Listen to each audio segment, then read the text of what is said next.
भाजपा प्रदेशाध्यक्ष रवींद्र चव्हाणांचा पुन्हा धक्कातंत्र. शिवसेनेनंतर चव्हाणांचा मनसेला धक्का देण्यात आला. मनसेचे डोंबिवलीतील बडे नेते भाजपाच्या गळाला. रवींद्र चव्हाणांच्या उपस्थितीमध्ये पक्षप्रवेश पार पडलाय.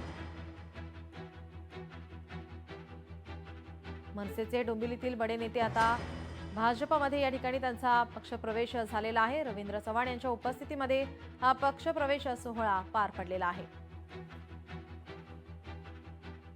नगरसेवक पदासाठी सुद्धा या प्रभागातील नागरिक माझे सहकारी हे माझ्या पाठीशी ठाम उभे राहिले आणि 2010 साली सुद्धा परिस्थिती माझ्यावर म्हणजे राजकारणातून बाहेर पडावी की काय अशी परिस्थिती आली, परंतु प्रभागातील नागरिक माझ्याकडे जमून त्यांनी सांगितलं की मिसेसला अपक्ष उभी करायची निवडून आणण्याची जबाबदारी आमची.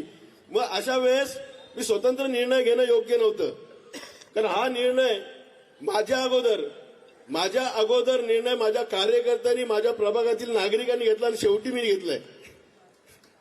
म्हणजे मी आताही मंगळवारी राजकारण नाही तर राजकारणाच्या बाहेर जाऊन प्रत्येकाच्या अडीअडचणीला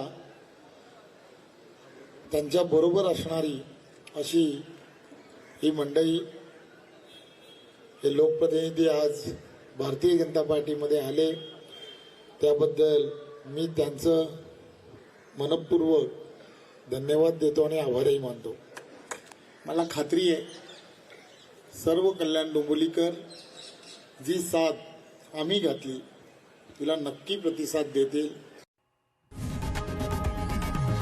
लोकशाही मराठी ऐका, पहा, जागरूक रहा.